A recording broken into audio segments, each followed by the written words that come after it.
Welcome to the Forest Path Podcast, a podcast sharing the teachings of awakened meditation masters of the modern era, direct to your mobile device via your favourite podcasting app so that you can listen to Dhamma wherever you are. This episode is a talk given by the Thai forest meditation master Ajahn Chah, and it's titled Transcendence. It was taken from the book The Collected Teachings of Ajahn Chah, which was made available by Aruna Publications. May you all benefit from hearing this gift of Dhamma by a meditation master of the Thai forest tradition.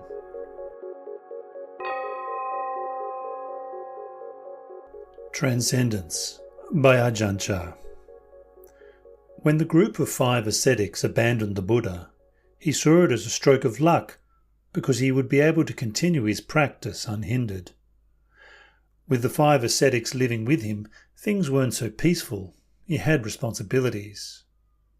And now the 5 ascetics had abandoned him because they felt he had slackened his practice and reverted to indulgence. Previously he had been intent on his ascetic practices and self-mortification.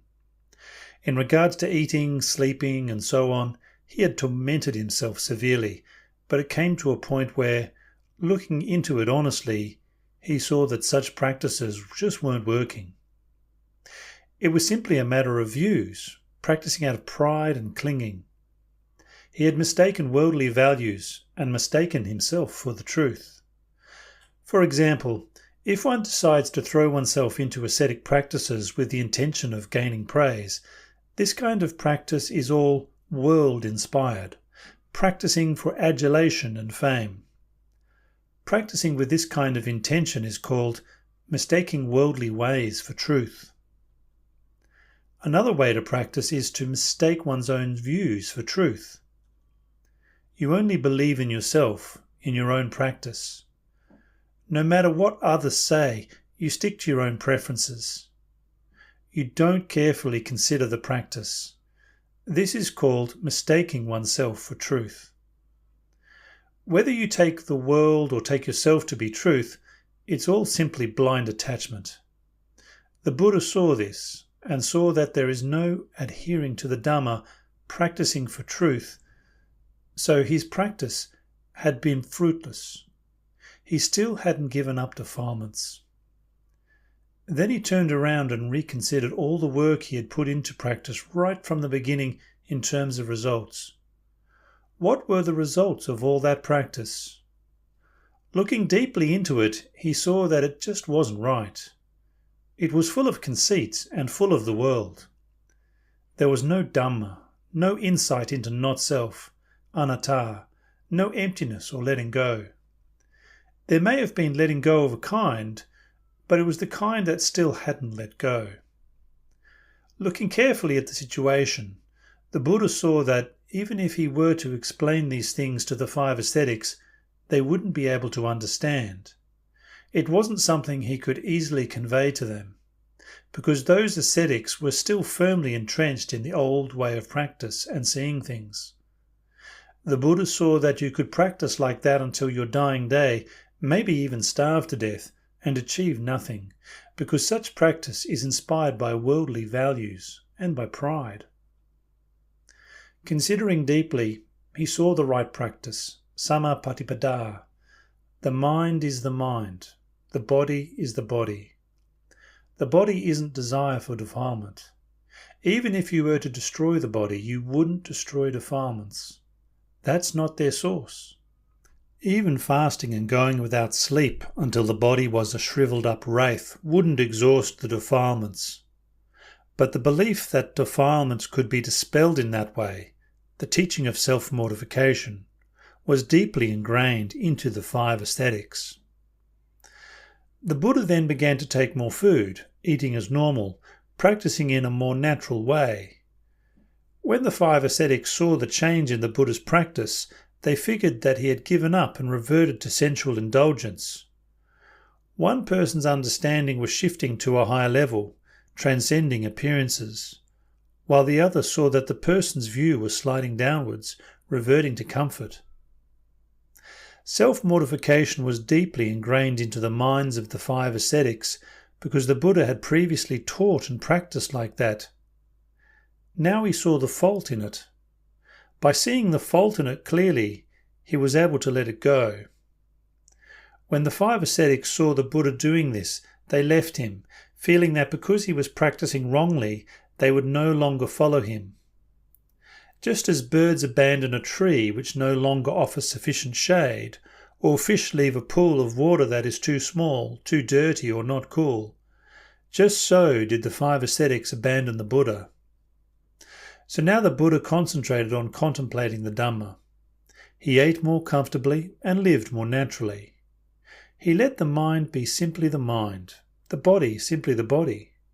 He didn't force his practice in excess, just enough to loosen the grip of greed, aversion and delusion.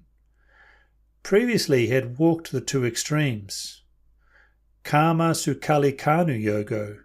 If happiness or love arose, he would be aroused and attached to them. He would identify with them and he wouldn't let go. If he encountered pleasantness, he would stick to that. If he encountered suffering, he would stick to that. These 2 extremes he called Kama Sukalikanu Yogo and Atakilamaktanu Yogo. The Buddha had been stuck on conditions. He saw clearly that these 2 ways were not the way for a samana. Clinging to happiness, clinging to suffering, a samana is not like this. To cling to those things is not the way. Clinging to those things, he was stuck in the views of self and the world. If he were to flounder in those 2 ways, he would never become one who clearly knew the world. He would be constantly running from one extreme to the other. Now the Buddha fixed his attention on the mind itself and concerned himself with training that. All facets of nature proceed according to their supporting conditions. They aren't any problem in themselves. For instance, illness in the body. The body experiences pain, sickness, fever, and colds, and so on. These all naturally occur. Actually, people worry about their bodies too much. They worry about and cling to their bodies so much because of wrong view, they can't let it go. Look at this hall here. We built the hall and say it's ours. But lizards come and live here, and rats and geckos come and live here, and we are always driving them away because we see that the hall belongs to us, not the rats and lizards. It's the same with illnesses in the body. We take this body to be our home, something that really belongs to us. If we happen to get a headache or a stomach ache, we get upset, and we don't want the pain and suffering. These legs are our legs. We don't want them to hurt. These arms are our arms. We don't want anything to go wrong with them. We've got to cure all pains and illnesses at all costs. This is where we are fooled and stray from the truth. We are simply visitors to this body. Just like this hall here, it's not really ours. We are simply temporary tenants, like the rats, lizards and geckos, but we don't know this. This body is the same. Actually, the Buddha taught that there is no abiding self within this body, but we go and grasp onto it as being ourself, as really being us and them. When the body changes, we don't want it to do so. No matter how much we are told, we don't understand. If I say it straight, you get even more fooled. This isn't yourself, I say, and you go even more astray. You get even more confused and your practice just reinforces the self. So most people don't really see the self. One who sees the self is one who sees that this is neither the self nor belonging to the self. He sees the self as it is in nature. Seeing the self through the power of clinging is not real seeing. Clinging interferes with the whole business. It's not easy to realize this body as it is because upadana clings fast to it all. Therefore, it is said that we must investigate to clearly know with wisdom. This means to investigate the sankhara according to their true nature. Use wisdom. Knowing the true nature of sankhara is wisdom. If you don't know the true nature of sankhara, you are at odds with them, always resisting them. Now it is better to let go of the sankhara than to try to oppose or resist them. And yet we plead with them to comply with our wishes. We look for all sorts of means to organize them or make a deal with them. If the body gets sick and is in pain, we don't want it to be so. So we look for various suttas to chant, such as Bojjhango, the Dhammacakkappavattana Sutta, the Anatta Lakkhana Sutta, and so on. We don't want the body to be in pain. We want to protect it, control it. These suttas become some form of mystical ceremony, getting us even more entangled with clinging. This is because they chant them in order to ward off illness, to prolong life, and so on. Actually, the Buddha gave us these teachings in order to see clearly, but we end up chanting them to increase our delusion.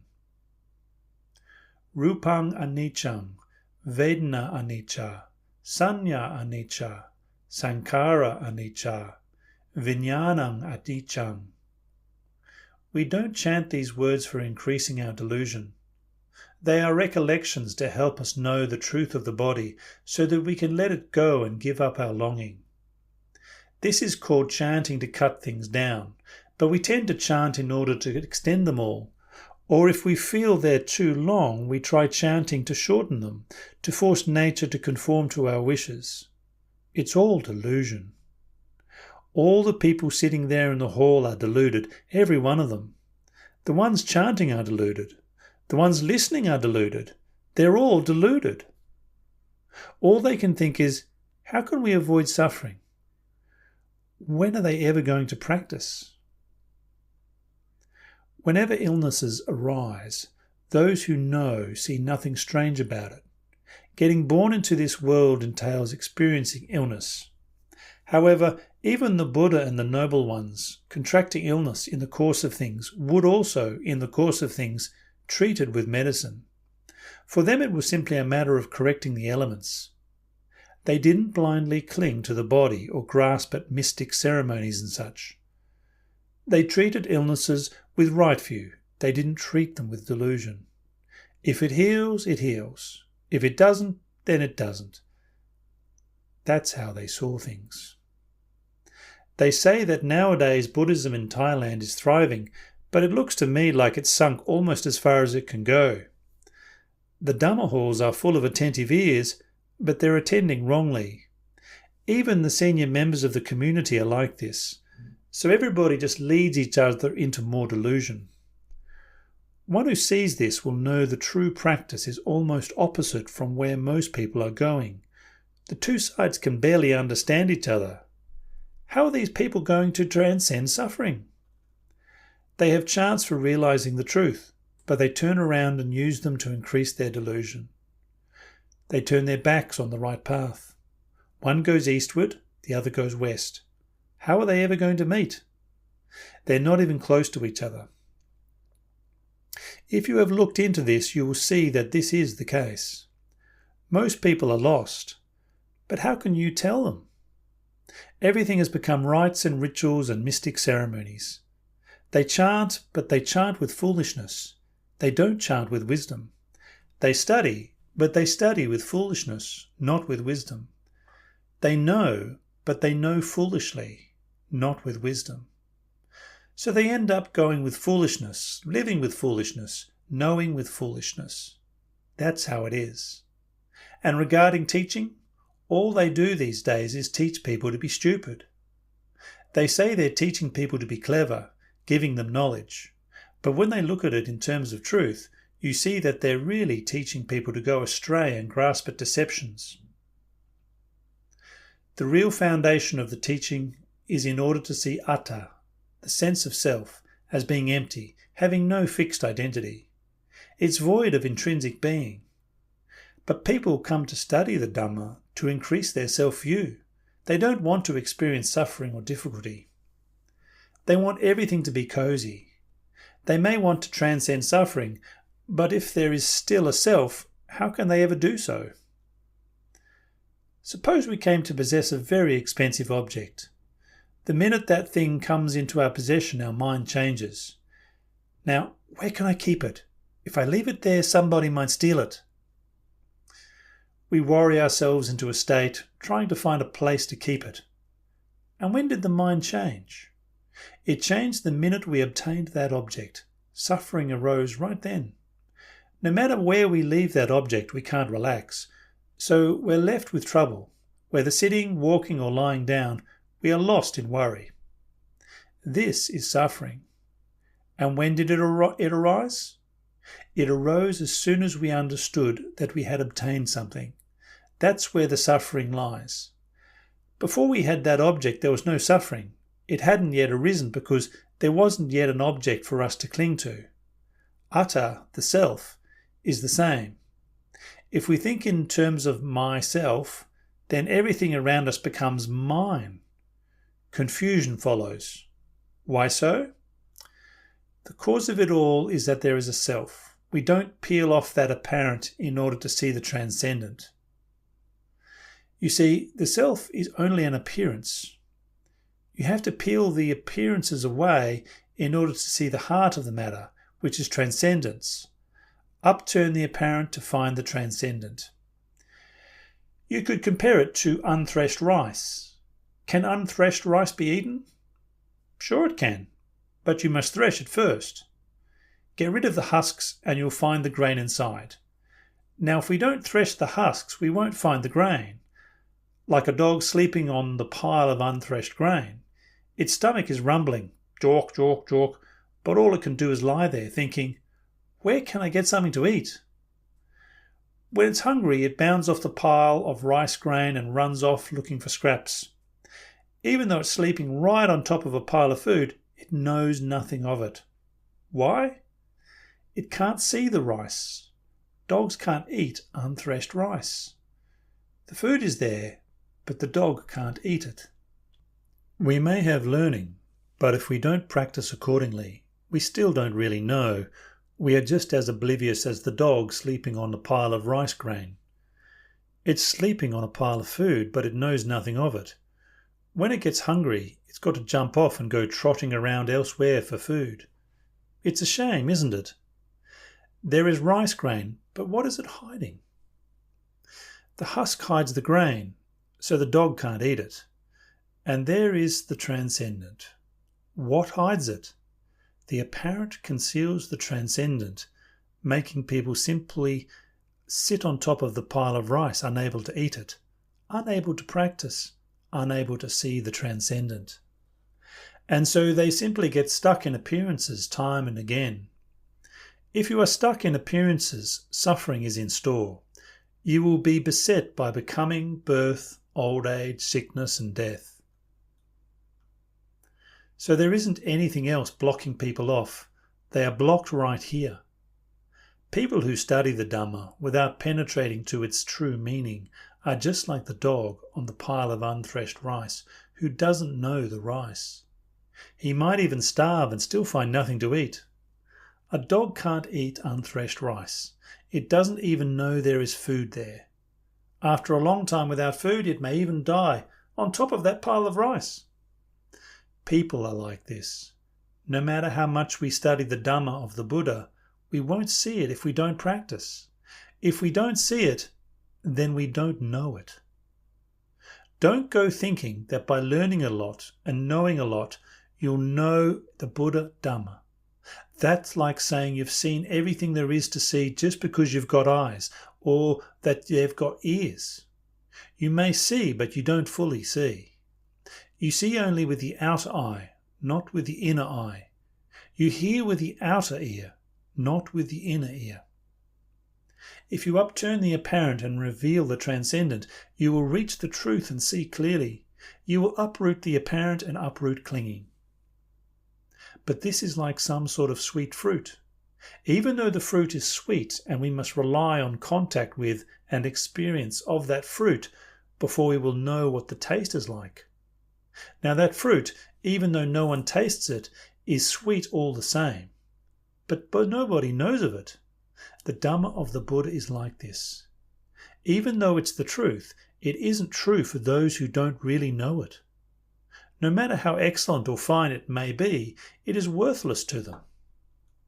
So why do people grab after suffering? Who in this world wants to inflict suffering on themselves? No one, of course. Nobody wants suffering, and yet people keep creating the causes of suffering, just as if they were wandering around looking for suffering. Within their hearts, people are looking for happiness. They don't want suffering. Then why is it that this mind of ours creates so much suffering? Just seeing this much is enough. We don't like suffering, and yet why do we create suffering for ourselves? It's easy to see. It can only be because we don't know suffering. We don't know the end of suffering. That's why people behave the way they do. How could they not suffer when they continue to behave in this way? These people have miccha ditthi, but they don't see that they have miccha ditthi. Whatever we say, believe in, or do which results in suffering is all wrong view. If it wasn't wrong view, it wouldn't result in suffering. We couldn't cling to suffering, nor to happiness, or to any condition at all. We would leave things be their natural way, like a flowing stream of water. We don't have to dam it up. We should just let it flow along its natural course. The flow of Dhamma is like this, but the flow of the ignorant mind tries to resist the Dhamma in the form of wrong view. Suffering is there because of wrong view. This people don't see. This is worth looking into. Whenever we have wrong view, we will experience suffering. If we don't experience it in the present, it will manifest later on. People go astray right here. What is blocking them off? The apparent blocks off the transcendent, preventing people from seeing things clearly. People study, they learn, they practice, but they practice with ignorance, just like a person who's lost his bearings. He walks to the west but thinks he's walking east. He walks to the north, thinking he's walking south. This is how far people have gone astray. This kind of practice is really only the dregs of practice. In fact, it's a disaster. It's a disaster because they turn around and go in the opposite direction. They fall from the objective of true Dhamma practice. This state of affairs causes suffering, and yet people think that doing this, memorizing that, studying such and such will be a cause for the cessation of suffering. Just like a person who wants a lot of things. He tries to amass as much as possible, thinking if he gets enough, his suffering will abate. This is how people think. But their thinking goes astray of the true path, just like one person going northward, another going southward, and yet both believing they're going the same way. Most people are still stuck in the mass of suffering, still wandering in samsara, just because they think like this. If illness or pain arise, all they can do is wonder how they can get rid of it. They want it to stop as fast as possible. They've got to cure it at all costs. They don't consider that this is the normal way of sankhara. Nobody thinks like this. The body changes and people can't endure it. They can't accept it. They've got to get rid of it at all costs. However, in the end they can't win. They can't beat the truth. It all collapses. This is something people don't want to look at. They continually reinforce their wrong view. Practicing to realize the Dhamma is the most excellent of things. Why did the Buddha develop all the perfections? So that he could realize this and enable others to see the Dhamma, know the Dhamma, practice the Dhamma, and be the Dhamma, so that they could let go and not be burdened. Don't cling to things. Or, to put it another way, hold, but don't hold fast. This is also right. If we see something, we pick it up. Oh, it's this. Then we lay it down. We see something else, pick it up and hold it, but not fast. We hold it just long enough to consider it, to know it, then to let it go. If you hold without letting go, carrying without laying down the burden, then you are going to be heavy. If you pick something up and carry it for a while, then when it gets heavy you should lay it down, throw it off. Don't make suffering for yourself. This we should know is the cause of suffering. If we know the cause of suffering, suffering cannot arise. For either happiness or suffering to arise, there must be the utter, the self. There must be the I and mine. There must be this appearance. If when all these things arise, the mind goes straight to the transcendent, it removes the appearances. It removes the delight, the aversion, the clinging from those things. Just as when something that we value gets lost, when we find it again, our worries disappear. Even before we see that object, our worries may be relieved. At first we think it's lost and suffer over it, but there comes a day when we suddenly remember, oh, that's right, I put it over there, now I remember. As soon as we remember this, as soon as we see the truth, even if we haven't laid eyes on that object, we feel happy. This is called seeing within, seeing with the mind's eye, not seeing with the outer eye. If we see with the mind's eye, then even though we haven't laid eyes on that object, we are already relieved. Similarly, when we cultivate Dhamma practice and attain the Dhamma, see the Dhamma, then whenever we encounter a problem, we solve the problem instantly, right then and there. It disappears completely. It is laid down, released. The Buddha wanted us to contact the Dhamma, but people only contact the words, the books and the scriptures. This is contacting that which is about the Dhamma, not contacting the actual Dhamma as taught by our great teacher. How can people say they are practicing well and properly? They are a long way off. The Buddha was known as Loka Vidu, having clearly realized the world. Right now we see the world all right, but not clearly. The more we know, the darker the world becomes, because our knowledge is murky. It's not clear knowledge, it's faulty. This is called knowing through darkness, lacking in light and radiance. People are only stuck here, but it's no trifling matter, it's important. Most people want goodness and happiness, but they just don't know what the causes for that goodness and happiness are. Whatever it may be, if we haven't yet seen the harm of it, we can't give it up.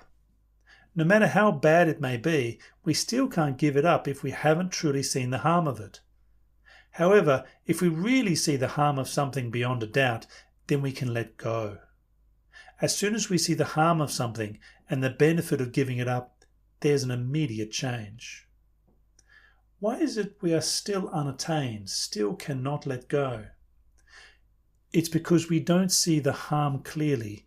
Our knowledge is faulty, it's dark. That's why we can't let go.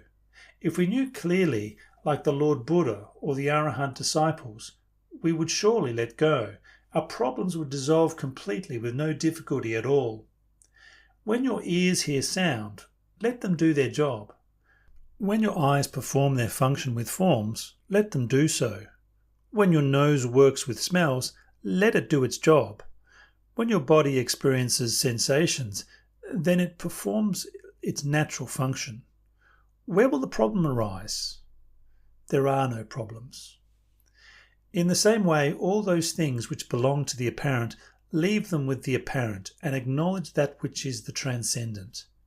Simply be the one who knows, knowing without fixation, knowing and letting things be their natural way. All things are just as they are. All our belongings, does anybody really own them? Does our father own them, or our mother, or our relatives? Nobody really gets anything. That's why the Buddha said to let all those things be, let them go. Know them clearly. Know them by holding but not fast.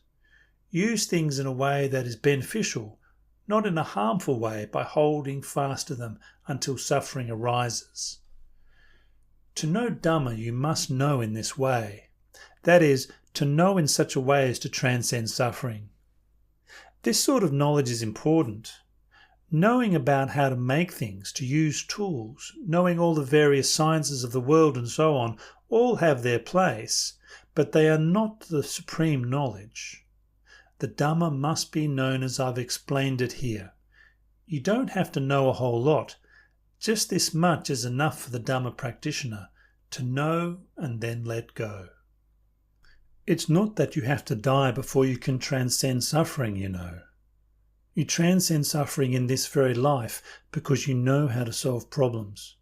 You know the apparent, you know the transcendent. Do it in this lifetime while you are here practicing. You won't find it anywhere else. Don't cling to things. Hold, but don't cling. You may wonder, why does the Ajahn keep saying this? How could I teach otherwise? How could I say otherwise when the truth is just as I've said it? Even though it's the truth, don't hold fast even to that. If you cling blindly to it, it becomes a falsehood. Like a dog, if you grab its leg, if you don't let go, the dog will spin around and bite you. Just try it out. All animals behave like this. If you don't let go, it's got no choice but to bite. The apparent is the same. We live in accordance with conventions. They are here for our convenience in this life, but they are not things to be clung to so hard that they cause suffering. Just let things pass. Whenever we feel that we are definitely right, so much so that we refuse to open up to anything or anybody else, right there we are wrong. It becomes wrong view. When suffering arises, where does it arise from? The cause is wrong view, the fruit of that being suffering. If it was right view, it wouldn't cause suffering. So I say, allow space, don't cling to things. Right is just another supposition, just let it pass. Wrong is another apparent condition, just let it be that. If you feel you are right and yet others contend the issue, don't argue, just let it go. As soon as you know, let go. This is the straight way. Usually it's not like this. People don't often give in to each other. That's why some people, even Dhamma practitioners who still don't know themselves, may say things that are utter foolishness and yet think they are being wise. They may say something that's so stupid that others can't even bear to listen, and yet they think they are being cleverer than others. Other people can't even listen to it, and yet they think they are smart, that they are right. They are simply advertising their own stupidity. That's why the wise say, whatever speech disregards anicca is not the speech of a wise person, it's the speech of a fool. It's deluded speech. It's the speech of one who doesn't know that suffering is going to arise right there. For example, suppose you had decided to go to Bangkok tomorrow and someone were to ask, "Are you going to Bangkok tomorrow?" "I hope to go to Bangkok. If there are no obstacles, I'll probably go." This is called speaking with the Dhamma in mind, speaking with anicca in mind, taking into account the truth, the transient, uncertain nature of the world. You don't say, "Yes, I'm definitely going tomorrow." If it turns out you don't go, what are you going to do? Send news to all the people who you told you were going? You'd be just talking nonsense. There's still much more to the practice of Dhamma. It becomes more and more refined. But if you don't see it, you may think you are speaking right, even when you are speaking wrongly and straying from the true nature of things with every word. And yet you may think you are speaking the truth. To put it simply, anything that we say or do that causes suffering to arise should be known as micca ditthi. It's delusion and foolishness. Most practitioners don't reflect in this way. Whatever they like, they think is right, and they just go on believing themselves. For instance, they may receive some gift or title, be it an object, rank, or even words of praise, and they think it's good. They take it as some sort of permanent condition. So they get puffed up with pride and conceit. They don't consider, who am I? Where is this so-called goodness? Where did it come from? Do others have the same things? The Buddha taught that we should conduct ourselves normally. If we don't dig in, chew over and look into this point, it means it's still sunk within us. It means these conditions are still buried within our hearts. We are still sunk in wealth, rank and praise. so we become someone else because of them. We think we are better than before, that we are something special, and so all sorts of confusion arises. Actually, in truth, there isn't anything to human beings. Whatever we may be, it's only in the realm of appearances. If we take away the apparent and see the transcendent, we see that there isn't anything there. There are simply the universal characteristics: birth in the beginning, change in the middle, and cessation in the end. This is all there is. If we see that all things are like this, then no problems arise. If we understand this, we will have contentment and peace. Where trouble arises is when we think like the 5 ascetic disciples of the Buddha. They followed the instruction of their teacher, but when he changed his practice, they couldn't understand what he thought or knew. They decided that the Buddha had given up his practice and reverted to indulgence. If we were in that position, we'd probably think the same thing, and there'd be no way to correct it. We'd be holding on to the old ways, thinking in the lower way, yet believing it's higher.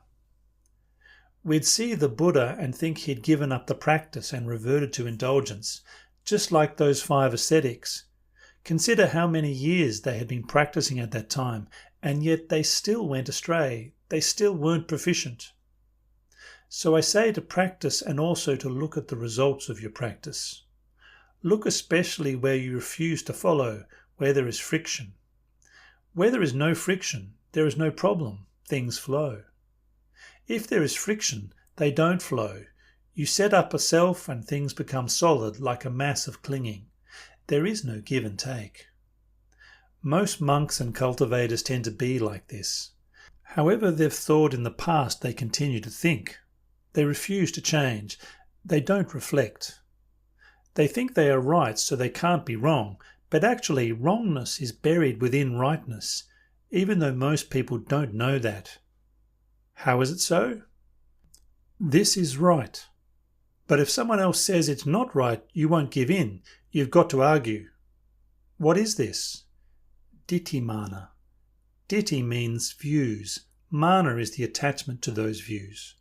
If we attach even to what is right, refusing to concede to anybody, then it becomes wrong. To cling fast to rightness is simply the arising of self. There is no letting go. This is a point which gives people a lot of trouble, except for those Dhamma practitioners who know that this matter, this point, is a very important one. They will take note of it. If it arises while they're speaking, clinging comes racing onto the scene. Maybe it will linger for some time, perhaps 1 or 2 days, 3 or 4 months, a year or 2. This is for the slow ones, that is. For the quick, response is instant. They just let go. Clinging arises and immediately there is letting go. They force the mind to let go right then and there. You must see these 2 functions operating. Here there is clinging. Now, who is the one who resists that clinging? Whenever you experience a mental impression, you should observe these 2 functions operating. There is clinging and there is one who prohibits the clinging. Now just watch these 2 things. Maybe you will cling for a long time before you let go. Reflecting and constantly practicing like this, clinging gets lighter. It becomes less and less. Right view increases as wrong view gradually wanes. Clinging decreases, non-clinging arises. This is the way it is for everybody. That's why I say to consider this point. Learn to solve problems in the present moment.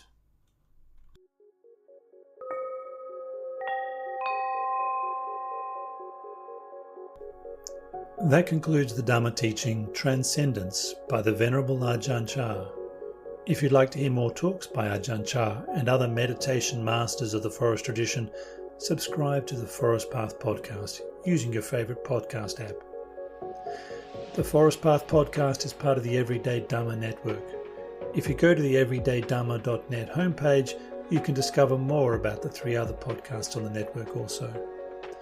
This podcast is produced and narrated by Sol Hannah. If you like these audio resources that I'm making available for free in a convenient podcast format, you may want to become a supporter of the Everyday Dhamma network on the Ko-Fi Creators platform. There are links in the description below. Thank you for listening. May you all experience insight and peace.